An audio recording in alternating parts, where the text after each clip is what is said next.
lost on the dashboard, too long apart.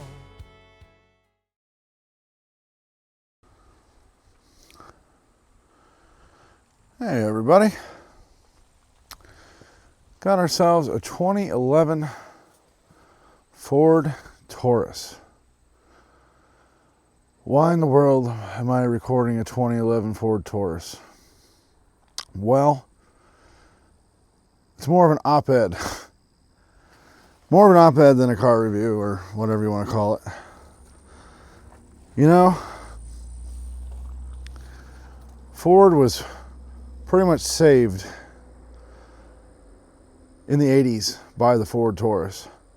There's lots of documentaries on the Ford Taurus, how it saved Ford back in the 80s. You know, the K car and the minivan, the Caravan and Voyager saving Chrysler in the 80s. You know, but you know, in Ford's case, the Taurus was really revolutionary. If you look at a Ford Fairmont or Ford Granada, which, you know, there's early 80s examples of those. I mean, they were from the 70s, but they were making them in the early 80s. And then you look up in 84, it was 86, I believe. The Taurus came out, 85, 86.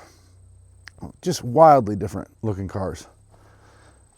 In fact, that Taurus right back there is the last version of it, the original Taurus.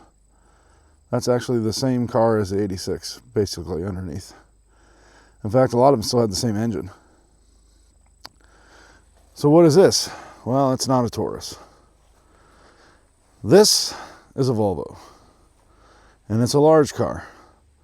The one back there, that's a midsize. So at one point, Ford gave up on its darling and canceled it altogether. And when this car came out, it was based on a Volvo platform. That's when Ford had acquired Volvo. And they, you know, made some soup and came out with what they called the Ford 500.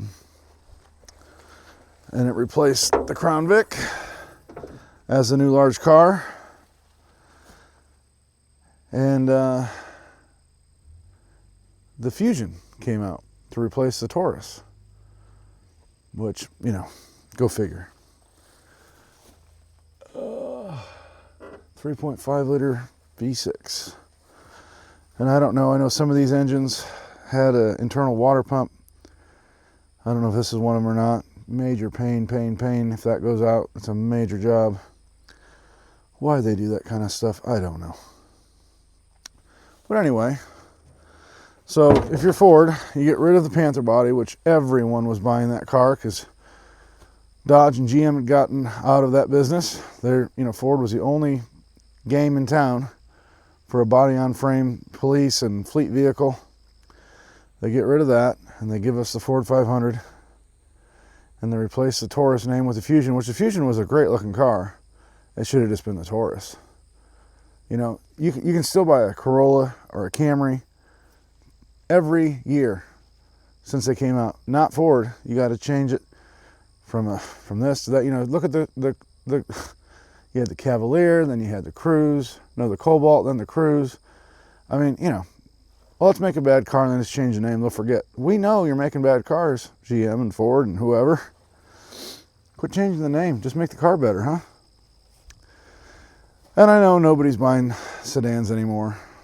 I mean, that's what they say. They're still making Accords and Sonatas and Corollas and Sentras but yeah, not GM. Anyway, I'm just complaining.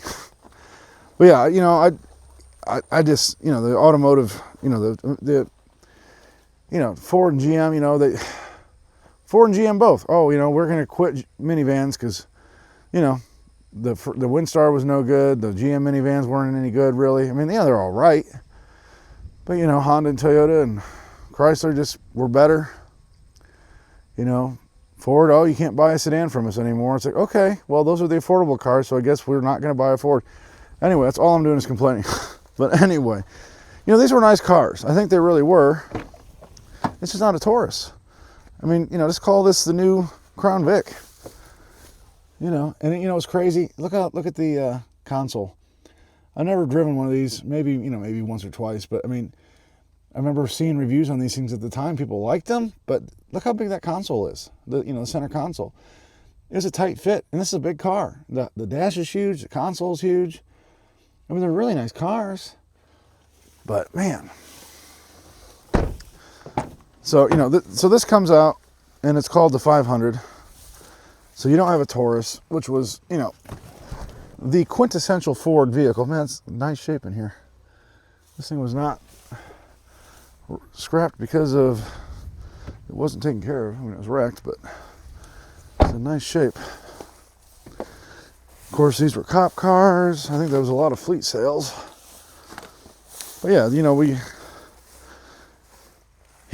don't know what Ford's thinking, They make everything with an F name. Of course, that doesn't work because they have the Mustang. They're not going to change that, even though they're going to replace the Mustang with the Ford Probe back in the day. I just don't understand what these car makers are thinking. Branding, people. Stick with some branding. This is decent room in the back. Yeah, it still smells really nice in there. Very nice car, really. But it's just not a Taurus. The Fusion was a nice car. They really should still be making the Fusion, You should be able to go to the Ford dealership and spend 25 grand and get a cheap, Fusion or Taurus or whatever you want to call it. It's really silly, Ford, oh, well, we only want to make X amount of money on each car. Well, okay, but you need to sell on some volume too. Hyundai and Toyota, they sell a lot of Corollas, and they don't even make an accent anymore, but the small Elantra, they sell a lot of those. Not everyone can afford a $40,000 Escape or whatever. So this is the twin right next to it while we're here. Mercury Montego. So this is, and then they changed this to the Sable. So you had the 500 and the Montego, and then they changed it to the Taurus and the Sable again. That's what I'm talking about, branding. Come on, Ford. These are both history. Doesn't matter anymore, but, should have named the Fusion the Taurus, kept that going. Yeah, it's a new car. The Corolla today is nothing like the Corolla back when it was new. Yeah, we know that. But, they were both decent cars, but anyway. But, yeah. This is a nice example. I've known a couple people that have had them. They've really liked them. I know some of these engines can be a real deal breaker when the water pump goes out, or some of this, transmissions and stuff, but that's anything. A lot of these cars, they're so finicky. If you don't change oil, you're done for.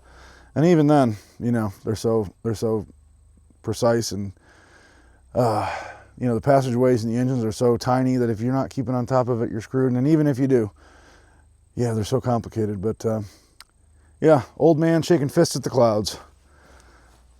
But here's the Volvo /500 /Taurus wannabe / no more.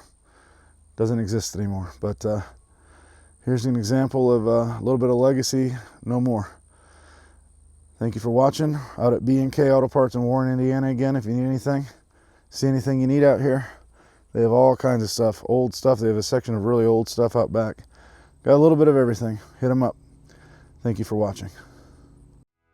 And all those memories like those old bright lights still here.